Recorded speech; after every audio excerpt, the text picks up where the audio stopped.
Un gusto compartir con ustedes este programa. Soy José Buendía y esto es Blanco y Negro. Los desacuerdos sobre la reforma electoral encarecen el peso de las minorías de la coalición gobernante como único contrapeso real a su iniciativa. Pero la presidenta está dispuesta a empeñar capital político y forzar al Verde y al PT a aceptar la única reforma del Plan C que no ha podido sacar adelante. Hasta la oposición corteja a los socios minoritarios de Morena que dejan de actuar como satélites cuando está en riesgo la supervivencia o el negocio. Ellos pueden lograr lo que nadie en la oposición o desplegados de abajofirmantes, civiles y especialistas que defienden su espacio ante la hegemonía morenista. La presidenta enviará sin cambio su proyecto para que sus aliados carguen con el costo político de defender privilegios, aunque la iniciativa no pase sin sus votos.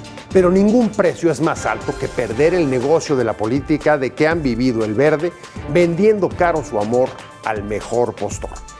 El millonario financiamiento a partidos y candidaturas plurinominales atoran los acuerdos. Pero la discrepancia es más extendida. Las cámaras empresariales creen que no es oportuna y la oposición la rechaza como ley Maduro por beneficiar a la mayoría oficialista con ventajas y mayorías artificiales. ¿Por qué Morena está dispuesta a asumir todos los riesgos? El mayor, una reforma sin consenso. ¿Qué plantea la reforma y cuál su impacto para la democracia? Esto es Blanco y Negro y comenzamos.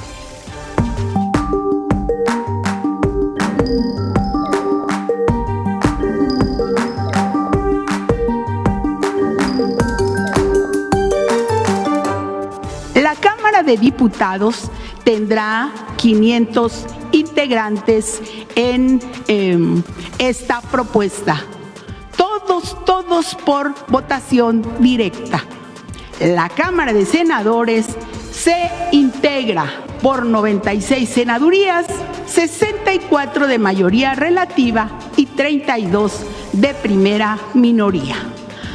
En cuanto a la reducción del gasto, se propone un decremento del 25% en el costo total de las elecciones. Arrancamos con Blanco y Negro. Muchas gracias por estar con nosotros, como todos los martes y jueves aquí a las 10:30 y como acaba de ver a la secretaria de Gobernación presentando la iniciativa de la presidenta Sheinbaum de reforma electoral que, como puede verlo, va con todo y la envía al Congreso sin hacerle ningún cambio, incluso yendo sola, aunque no la acompañen ni el Verde ni el PT, las dos minorías de su coalición. El tema más candente, quizá dos puntos. Uno, lo que tiene que ver sobre la forma de elegir a los diputados que llegan por planilla, es decir, dentro de listas confeccionadas por las cúpulas de los partidos. Y la otra, el financiamiento de los órganos electorales y de los partidos políticos que la presidenta quiere bajarles el costo. Arrancamos con este tema que va a dar muchísimo de qué hablar porque hay muchas estrategias todavía en juego antes incluso de llegar al Congreso. Muchas gracias, Leonardo Valdés, por estar con nosotros, expresidente del Instituto Nacional Electoral. Me da mucho gusto que estés con nosotros, al igual que Arturo, como siempre, Arturo Espinosa Silis, abogado y consultor electoral, director de Think, el laboratorio electoral. Muchas gracias, como siempre, Arturo, un placer. Muchas gracias. Gracias a los dos, arranco contigo. A ver, va con todo la presidenta, no le va a cambiar ni una coma, trae una estrategia bastante clara y dice... Además, se van a mantener los plurinominales, algo que habían criticado enormemente de la iniciativa antes que inclusive fuera dada a conocer por la presidenta. Y dice, no, se van a mantener los plurinominales. Y la pregunta es, sí, va a cambiar la forma de elección, ya no van a ser por planilla. ¿Esto afecta a la representación de las minorías o a las cúpulas de poder de los partidos? Leonardo, ¿a quién de los dos realmente está afectando esto? Yo creo que a lo que más afecta es a la pluralidad en los órganos legislativos, en los dos, en Cámara de Diputados y en Cámara de senadores, porque como está diseñado y a partir del supuesto que presentaron en su conferencia de prensa, no cambia la fórmula de asignación que hoy está en la LEGIPE. Ajá, exactamente, la fórmula es la misma. De tal suerte que pareciera que se están orientando a un sistema en el que los votantes van a tener que enfrentar dos boletas. Una boleta para votar por los candidatos de mayoría relativa, los 300 tradicionales, y ahí mismo, como resultado del cómputo de esa boleta, aparecerán los segundos mejores de cada partido.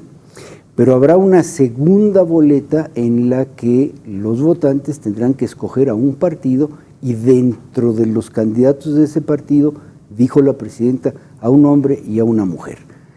Si se mantienen las 5 circunscripciones, en esa segunda boleta habrá 40 nombres. Presumiblemente serán 20 hombres, 20 mujeres, y el ciudadano podrá votar por uno de cada una de esas dos listas. ¿De su partido? Del partido que escogió. Exactamente. Tendrá que escoger un partido y tendrá que votar 2 nombres de ese partido. Si eso es así, se mantiene la fórmula actual de distribución, con los resultados de 2024, donde Morena ganó el 42% del voto, podría llevarse hasta el 61% de las diputaciones, o sea, 328 diputaciones. Para cambiar la Constitución hacen falta 330. Hay además una cosa que suena muy bien, esta diputación migrante. Estos 8 diputados votados también por representación proporcional solamente por ciudadanos radicados en el extranjero. Elegidos directamente. Esos van a ser muy importantes, porque van a ser esas 8 personas, esas 8 diputaciones, van a ser la bisagra que le puede dar la mayoría calificada de 2/3 al partido mayoritario, presumiblemente Morena, si se repite un escenario como el de 2024, y pues evidentemente ya Morena no necesitará ni del Verde, ni del PT, ni de nadie más para modificar la Constitución, y eso sí huele a... O sea, mayoría absoluta. No sé si tú coincidas, la presidenta lo que quiere, su justificación es, todos tienen que hacer campaña, no más diputados designados a dedo por las cúpulas partidistas. No sé si coincidas con que lo más afectado es la pluralidad, o si también las cúpulas de los partidos lo van a resentir. Pero en términos generales dice, la fórmula se mantiene, como acaba de decir Leonardo, y se elegirían 97 entre los que no ganaron. Luego, 95 por votación directa, sería la otra lista a la que se refería Leonardo, y los 8 de migrantes también de manera directa. ¿Cuál es tu postura, Arturo? Bueno, yo creo que uno de los problemas es que la presidenta no dio los pormenores. Presentó puras generalidades y a partir de ahí, pues lo que deja es a que nosotros supongamos qué se puede y qué no se puede hacer. Yo no he hecho los números, pero yo de un cálculo inicial no veo las 320 diputaciones de Morena. ¿Por qué? Hay 2 temas, como tú dijiste, fundamentales. No cambia la fórmula de asignación, es decir, la manera en la que se convierten votos en curules no cambia. Así es. Tampoco o sea, de cambia, mayoría o proporcionales, 300 de mayoría, 200 de RP. Y tampoco cambia la conformación. La Cámara de Diputados seguirá teniendo 500 diputaciones, 300 de mayoría y 200. Lo que cambia es cómo se definen quiénes están en estas listas. La dinámica para llegar. La dinámica para llegar, de los nombres, digamos, no cambia la otra base. En esta primera dinámica, en esta primera lista de 97 que estamos hablando, esos son de los mejores perdedores por partido. Es decir, de todos los que no ganaron en el partido, habrá partidos en los que no ganó ni uno, Habrá partidos en los que ganó 1 y habrá partidos en los que ganaron 200. De todos los que no ganaron vas a hacer una lista de quiénes tuvieron la mejor votación y los vas a ordenar así, que no es algo nuevo, es algo que ya varios estados tienen. Y luego se seleccionarían también según, o sea, a cada partido le tocaría una cuota de esos según la votación que sacó. Habría que ver la fórmula, ¿no? Porque las listas, como se hacen en los estados, es que se van entremezclando. Tomas uno de una lista y otro de otra lista, uno de una lista y otro de otra lista, pero ahí es en donde faltan las letras chiquitas. En el caso de los otros 95, esa va a ser una lista que presenta el partido y dice, estos son mis 95 candidatos de representación proporcional. Nada más que antes era cerrada, votabas por ellas y pues eran los que eran. Ahorita es una lista que se denomina abierta. Tú vas a poder elegir de esas listas a quienes quieres que sí estén en la Cámara de Diputados. Que esto es algo que nunca se ha hecho en México, pero sí se hace en otros países. Ojo, no es que sea positivo porque tiene sus muchos asegúnes. Fomenta la compra de voto, fomenta las clientelas, genera muchas malas prácticas, es algo comprobable en otros países. Pero le quita el control a las cúpulas. Pero le quita el control a las cúpulas. Y va a haber una tercera lista que son la de los que votan desde el extranjero por sus 8 representantes. La diferencia a mí me parece que sí es una diferencia sustancial, sobre todo para los partidos, porque ellos ya no tienen el control de ordenar. Si te fijas, o sea, antes parte de los problemas en la representación proporcional, los pleitos al momento de definir las candidaturas era en qué lugar te tocaba. Porque cada partido ya sabía en la circunscripción 1, yo ya sé que meto 5 lugares, en A3 meto 10, y entonces peleaban del lugar 8 al 12. Entre el 1 y el 5, casi seguro que llegabas. Hay que ver nada más los juicios en el Tribunal Electoral. Y ese es el control que les quita. Ahora, hay que ver los pormenores de todas estas reglas, cómo va a funcionar. Una de las cosas es, en las boletas de listas abiertas, ¿puedes votar por un hombre de un partido y una mujer de otro? ¿O tienen que ser a fuerzas del mismo partido? Esto sí, a la autoridad electoral me parece que le complejiza el tema del conteo de los votos, porque eres una boleta adicional con listas y tienes que ir marcando por cada uno. Yo creo que no hay sistema perfecto, todos tienen sus ventajas y desventajas, y lo importante es que sobre la mesa se pongan esas ventajas y desventajas para definir qué confección de sistema queremos. A ver, pero pequeña postilla. En México ya tuvimos un sistema de doble boleta.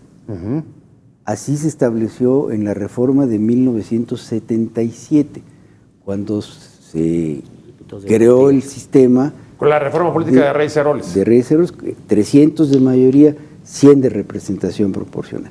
Incluso esos 100 de representación reservados para las minorías. El partido que ganaba las mayorías, que tenía la mayoría de las diputaciones de las 300, no entraba a la distribución.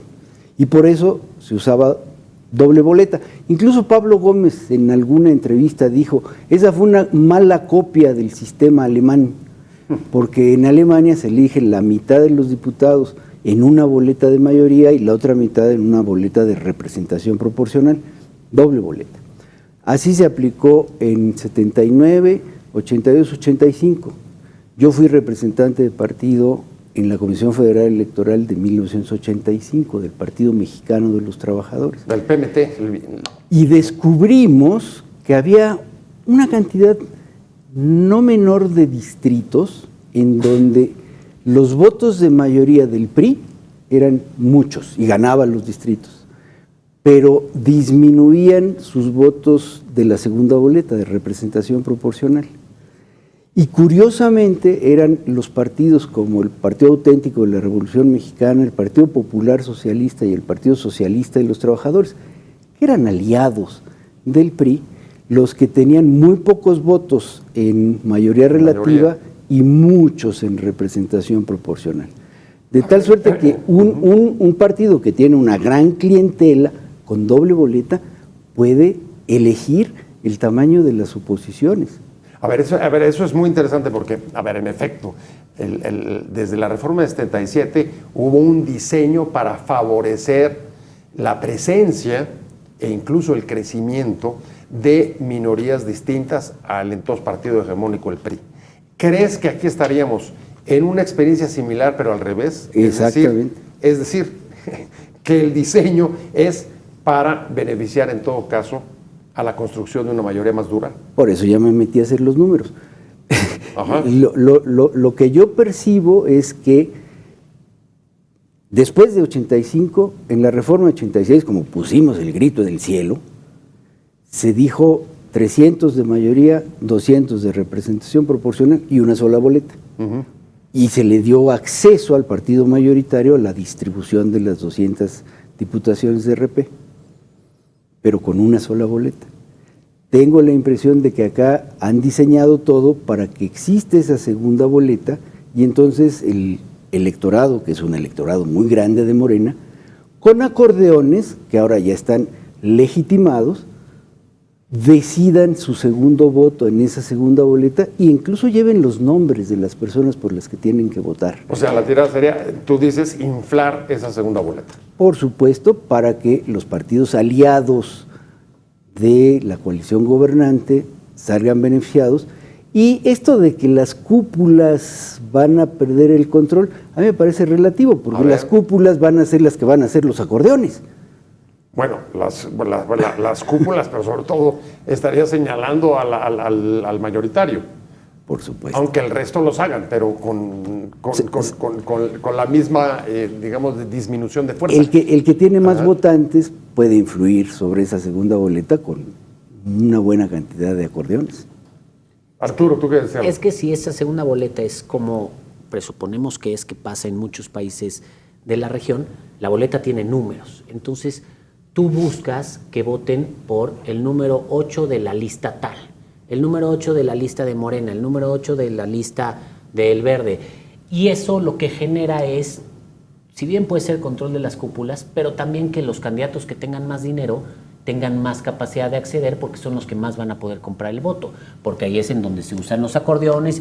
De hecho, en algunos países de América Latina lo que pasa es que afuera de las casillas se ponen con listas a registrar los votos. Uh-huh. Literalmente, es una clientela y es una compra y coacción del voto tremenda. Por eso ese sistema hay que verlo con cierta... o sea, tampoco es que resuelva los temas que planteaba la presidenta. Sí es un sistema distinto. Sí hay que ver exactamente cómo lo regulan, porque no sabemos exactamente cómo se regule, pero también me parece que es una forma de cambiar un poco las reglas del juego. Hay que entender algo. En ninguna reforma electoral han perdido los partidos políticos. Nunca se les ha quitado poder, nunca se les ha quitado dinero. En algún momento dijeron, no, esta reforma sí es para quitarles dinero, le dieron tiempos de radio y televisión. Vamos a homologar la fórmula, les dieron más dinero. O sea, siempre los partidos, digamos, caen de pie, nunca pierden en una reforma. A ver, pero entonces sí hay que, por eso digo que hay que leer las letras chiquitas que no tenemos, porque ahí es en donde puede venir la trampa o puede venir la jiribilla de lo que está planteando la presidenta. En ese escenario, ¿por qué tal reacción y tal oposición de las minorías de la propia coalición de Morena, el PT y el Verde, a aceptar este diseño de los plurinominales en el Congreso? ¿Por qué? Porque en esa lógica también los podría beneficiar. Porque si haces los números, el gran beneficiario sería Morena, que estaría a 2 diputaciones de tener mayoría calificada.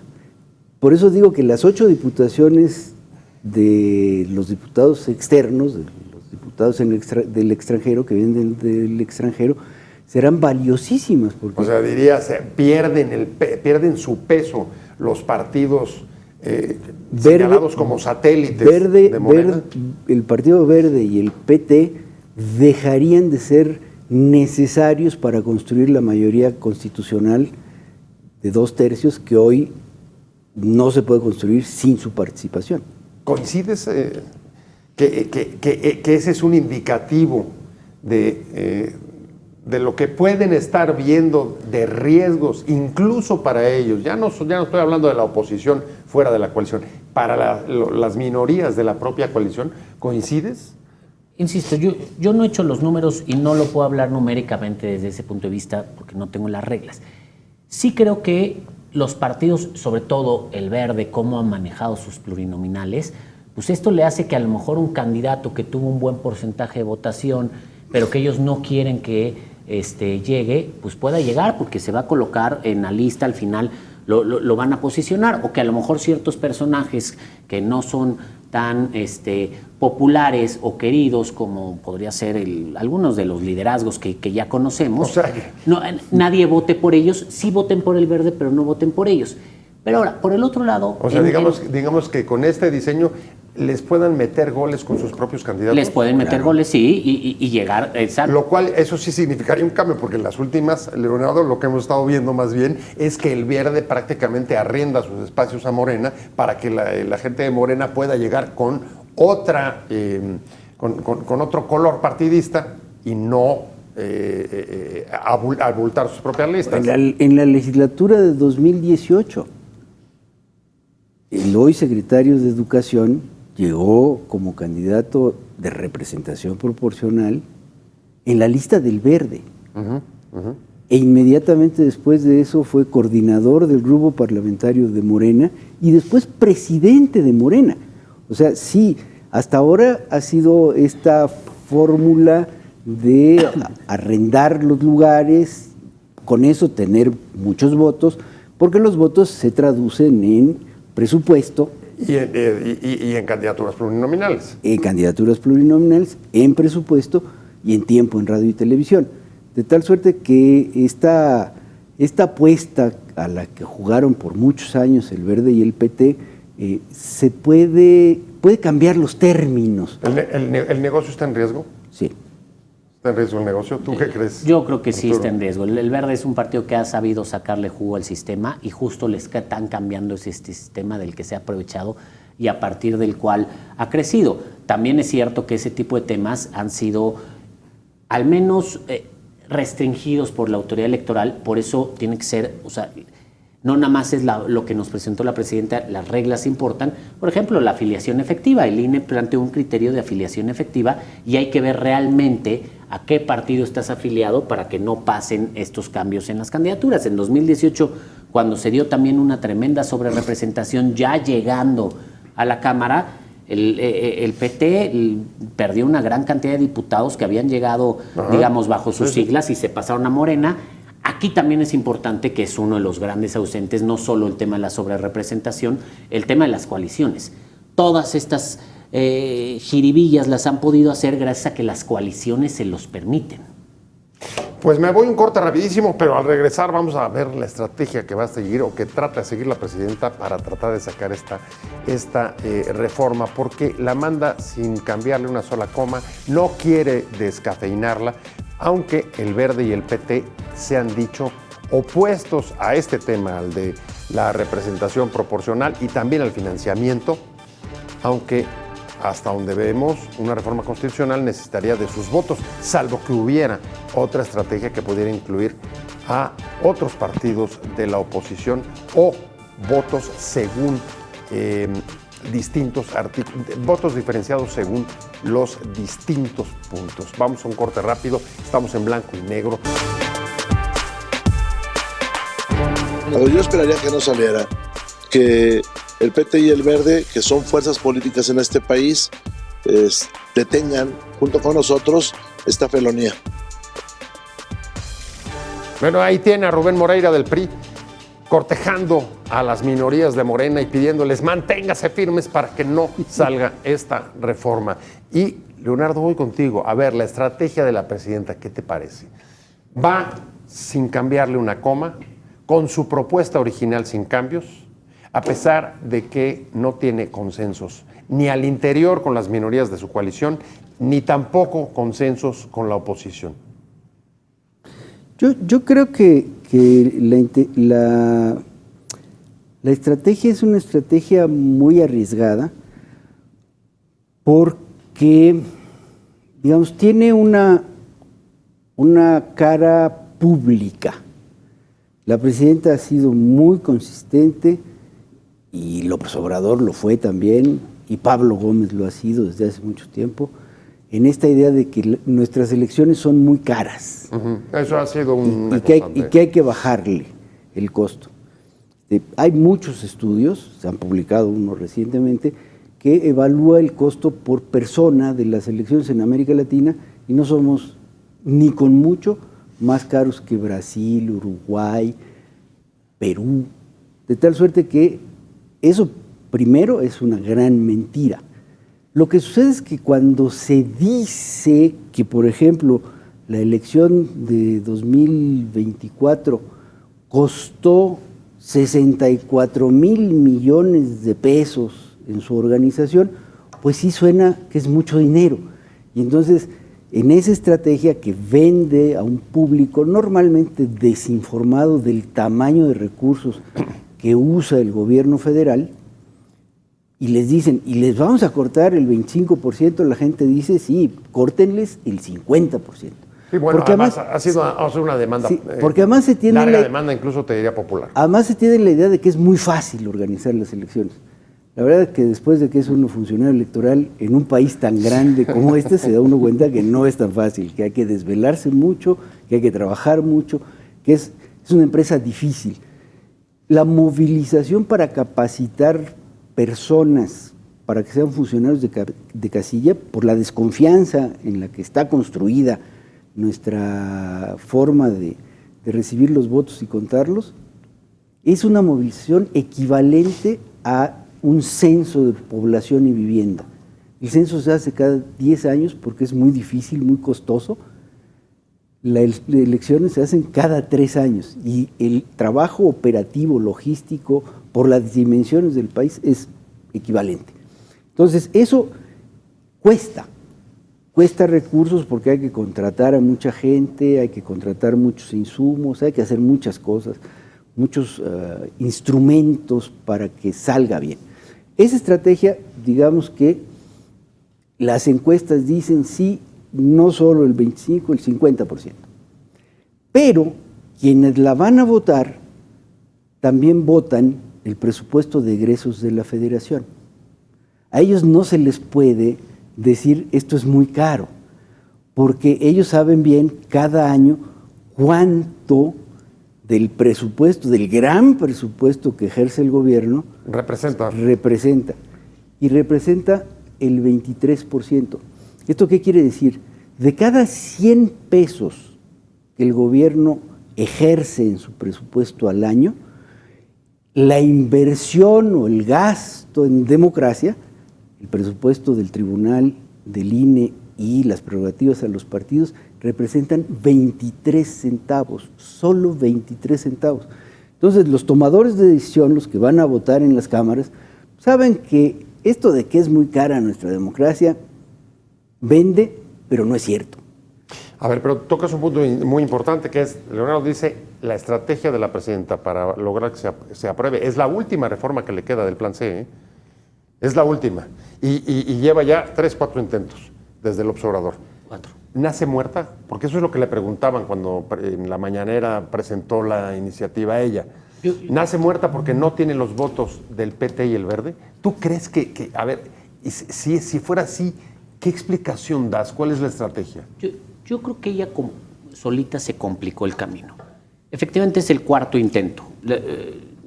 El primer intento fue en 2019, recién llegado Andrés Manuel, en la Cámara se empezó a discutir, nunca se llegó a más, fueron las autoridades porque querían desaparecer los soples y varias cosas, y ahí fue el primer intento. Después vino el plan A, que no pasó, el plan B, que fue declarado inconstitucional, y es este. Es cierto que es la última gran reforma propuesta por Andrés Manuel que queda pendiente, y aquí podría haber 2 lecturas, que sí está en el interés de la presidenta y completar ese paquete de reformas, o que ya quiere cumplir y decir, lo intenté y hasta ahí quedó.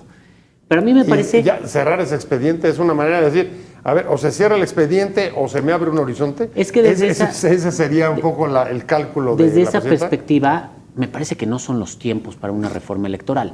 Ni es tan urgente y hay muchos temas en el país que se necesitan. Pero el camino que yo veo que tomó equivocado es desde el momento... Una reforma electoral no se procesa igual que el resto de las reformas. ¿Por qué? Porque se trata de las reglas del juego que son aprobadas por los propios jugadores. Aquí quienes participan en la aprobación de las reformas son los principales interesados en ese tema. En muchas otras reformas no tocas intereses directos de los 500 diputados, de los 128 senadores. Aquí sí.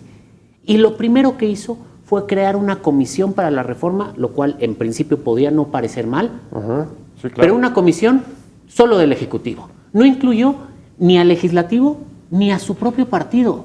O sea, no instaló una mesa plural. Va a haber representantes del Ejecutivo, porque yo la promuevo, del Legislativo, todas las fuerzas políticas, los partidos políticos, la autoridad. No, ella decidió hacer una comisión con su gente nada más. Entonces, desde ahí, y ahorita presenta la propuesta y después quiere lograr los consensos. En la reforma electoral es al revés. Primero se logran los consensos y después se presenta la propuesta. Creo que va en el camino equivocado. A ver, Y desde ahí creo que desde el inicio la estrategia fue la equivocada y a mí me parece que pues desde ahí trae problemas severos y yo por eso veo que su reforma va a enfrentar muchos obstáculos, si no es que es totalmente rechazada. A ver, consenso y desconfianza fueron dos binomios, digamos, de las últimas reformas desde la de 77, Leonardo, y tú lo sabes. La perspectiva de Morena es, desde que llegamos al poder, instalamos una real democracia, lo otro era simulación, y además eso hace que la desconfianza termine. Por eso digamos que la estrategia de la presidenta no está cuidando los consensos, no, pero sí los votos. Sí. Entonces, adelante. A ver, yo diría que ella o Pablo o sus asesores están jugando ajedrez. Están pensando, ¿qué voy a mover ahora? ¿Qué va a suceder? ¿Y qué voy a mover después? Y ya lo aprendieron, porque así sacaron la reforma al Poder Judicial. La reforma al Poder Judicial estaba en el plan C, claro. Y ellos dijeron, va a salir porque vamos a tener mayoría calificada en las dos cámaras. Y no la tenían. ¿El plan C? Se fueron a la votación y obtuvieron la mayoría calificada con aliados en las dos cámaras. En el Senado tuvieron que hacer unas cosas ahí poco estéticas y con muy poca ética para lograr los 2/3. Pero ya tienen esa experiencia, ya saben que si no pasa, se convierte en una bandera electoral para pasarla inmediatamente después. Tengo para mí que ahora están pensando que si no pasa por culpa del Verde y del PT, van a ir a 27, a la elección de 2027, con la bandera de dame la mayoría calificada a mí solo para que se pueda hacer esta reforma que disminuye el costo. O sea, una especie de quítale el freno a la democracia. Quítale el freno a la democracia. Como Fox con su reforma fiscal de 2003. A ver, es interesante. Yo no sé cómo lo veas.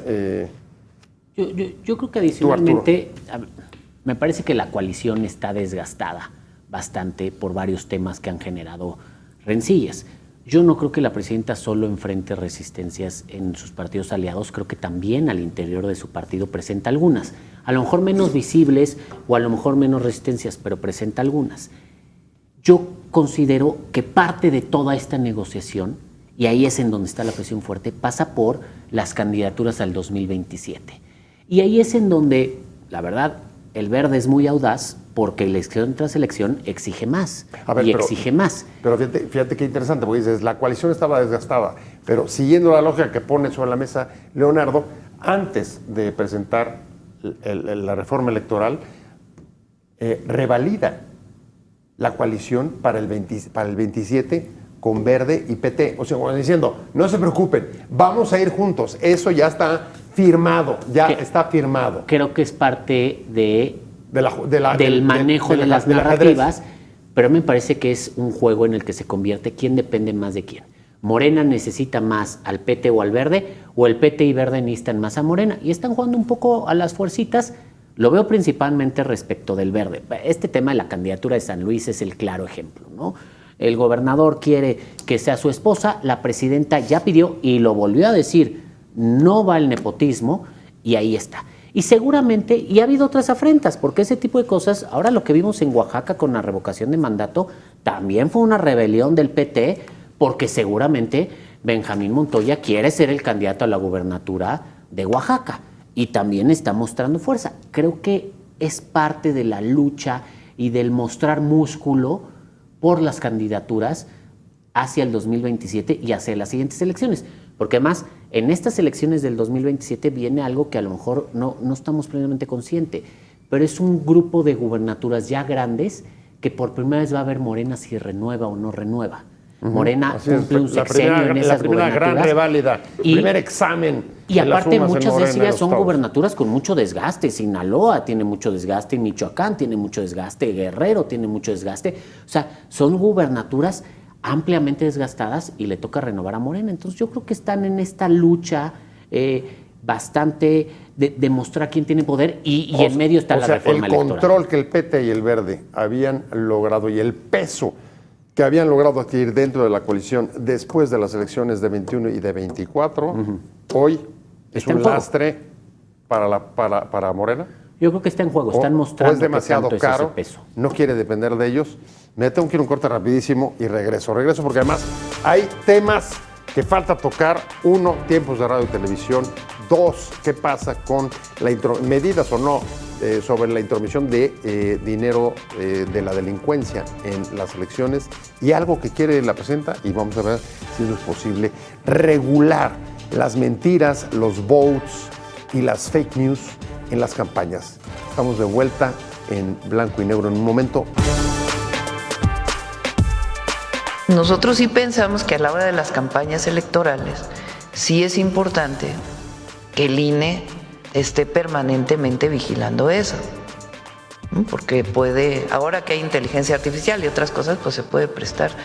O sea, fíjense cómo ha evolucionado esto. En el 24 nunca tuvimos ese problema. Sí había bots, sí había el narcopresidente y todo eso, pero no teníamos lo que tenemos hoy, que es esta viralidad de inteligencia artificial que de alguna manera hay que regularla en las campañas. Estamos de vuelta en Blanco y Negro y estamos hablando de la reforma electoral que presentó la presidenta Sheinbaum, y ahí la escuchaba hace un momento. Una de las cosas que quiere es que se regulen las campañas en las redes sociales, los votes, las fake news y lo que se puede conseguir con inteligencia artificial. Hay que decir que es un tema, no es nuevo, ya se ha tratado desde reformas anteriores de regular, por ejemplo, las campañas negras, y nunca realmente se pudo. Al contrario, han venido en aumento. Y yo voy contigo, Leonardo. ¿Cómo le puede hacer el Instituto Electoral o los propios partidos para regular eso? Pues tendrán que encontrar algún reglamento. Pero, a ver, supongo que de muy difícil aplicación, porque además hay que decir que les van a bajar el 25% el presupuesto. O sea, le dan nuevas atribuciones y atribuciones novedosísimas. Ha habido algunos intentos en Francia, en Brasil, pero son intentos casi piloto de regular este espacio de las redes sociales y ahora también la inteligencia artificial. Me da la impresión de que es un trabajo que requeriría de mucha investigación, de construir... A ver, pero tú estás viendo el acento en lo que haga la autoridad. Y lo que está planteando Arturo, la iniciativa de la presidenta, es que sean los propios partidos los que se involucren en la fiscalización. Mucho más de lo que hacen ahora. Incluso que algunas de las tareas que hacía el INE las puedan hacer los partidos como parte de la información cotidiana que den en las campañas a la autoridad para quitarles ese peso. Yo me pregunto cómo los partidos podrían entrar, digamos, a hacer el seguimiento en redes sociales o, por ejemplo, de las actividades vulnerables, léase el lavado de dinero o la entrada de los recursos ilegales a las campañas. O sea, los propios partidos irían a decir, oigan, me están metiendo dinero ilegal acá en tal elección o en tal cuenta. ¿Cómo es eso? ¿Qué opinas? De entrada, pues nuevamente plantea cosas que podrían parecer buenas ideas o no tan malas, pero no dice cómo, y hay que ver cómo lo resuelven. Yo creo que además engloba en estos 4 ejes muchas cosas que no están relacionadas entre sí. Este era el eje de fiscalización y comenzó hablando sobre el control de los gastos de los partidos políticos, habló de un recorte del 25% al financiamiento, que no sabemos si es del presupuesto global o del financiamiento de los partidos políticos. No, bueno, yo creo que engloba todo. Yo creo que van a mocharle a todo mundo 25% fuerte. parejo. Pero además habla de la regulación de inteligencia artificial, de los bots, incluso hablaron ahí de la calumnia, del concepto de propaganda electoral. Más allá o sea, no podemos adivinar a qué se refiere, porque pues todo este periodo, todo este proceso hemos estado en la incertidumbre porque nunca son claros, pero a mí me preocupa aquí un aspecto muy claro. Me preocupa el aspecto de la libertad de expresión. Morena y el gobierno no se han caracterizado por ser muy afines a privilegiar la libertad de expresión. Muchas veces se han quejado de la guerra de bots en Internet. Es que ya nos echaron la posición los bots, es que ya nos mandaron los bots. Y también se han quejado de las críticas en las redes sociales. No se nos puede olvidar el caso de Carla Estrella, que tuvo que pedir 30 días perdón a la diputada Dato Protegido por un mensaje en redes sociales de crítica. A mí me preocupa que todo esto lo que traiga de ¿Ese fondo podría ser el modelo? O sea, las denuncias que hagan los propios partidos respecto a que vaya por ahí. Imaginemos en el caso de los bots, que alguno de nosotros sube algo y el INE dice, vamos a ver si es un bot o no. Lo requiere, no le contestamos y ordenan bajar nuestra cuenta. O sea, además, digamos que pasarías de un modelo de regulador institucional a de señalamientos y denuncias de los partidos. ¿Censor? Claro. Ahora, hay un punto que se me está yendo el tiempo y no quiero dejarlo en el tintero, porque ha sido el que más ha puesto sobre la mesa toda la oposición sobre la construcción de mayorías, sobre las cláusulas de gobernabilidad. Con esta propuesta de reforma desaparece la cláusula de gobernabilidad, la que utilizó o se utilizó, bueno, se ha utilizado en todas las elecciones anteriores. Morena la maximizó, digamos, en 24 y consiguió una mayoría mucho más amplia de la que le dieron los votos. ¿Eso permanece? Podrían prescindir de ella con el sistema de doble boleta. ¿O se acabaría entonces la discusión de la cláusula? De 79 a 85 no había cláusula de sobrerepresentación y se lograba la mayoría justo manipulando la segunda boleta. Entonces, creo que ahí es donde está el mayor riesgo para la democracia en nuestro país, porque tener un partido muy mayoritario y que ese mismo partido pueda decidir de qué tamaño son sus oposiciones y quiénes son sus oposiciones en Cámara de Diputados, en Cámara de Senadores, es gravísimo, es un paso atrás de muchos años. Voy cerrando. ¿Cómo calificarías esta reforma?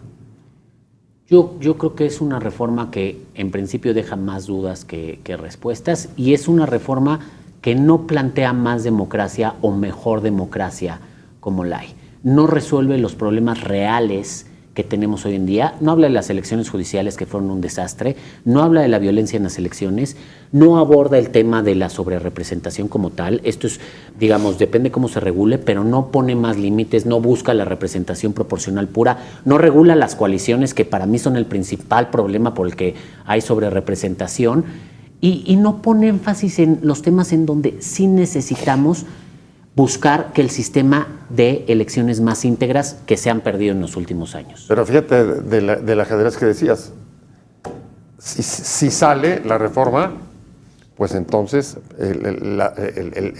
las nuevas fórmulas podrían suplir la cláusula de gobernabilidad, y si no sale la cláusula de gobernabilidad, permanece. Claro. Y por eso, pienso yo, van a ir por la mayoría absoluta en 2027 a costa de los aliados que los traicionaron al no aprobar la reforma. Su pronóstico al final, así, en concreto, ¿sale o no sale? Yo pienso que no sale. El Verde y el PT no la van a votar. No la van a votar. ¿O la van a votar en contra? Podrían votarla en contra. Yo también creo que no reúne los votos suficientes. O sea, nace muerta, como le decían. Es lo que se vislumbra, sí. Y a pesar de eso, va con todo. Está elevando la apuesta, está elevando el juego, yo creo. está elevando el puesto o jugando ajedrez, como dice Leonardo. Tengo la impresión de que hay que esperar segunda, tercera y cuarta jugada. Oigan, les agradezco mucho. Se nos fue el tiempo rapidísimo, pero muy agradecido por haber estado con nosotros hoy aquí en Blanco y Negro. Muchas gracias, Leonardo Valdés, ex consejero presidente de el IFE.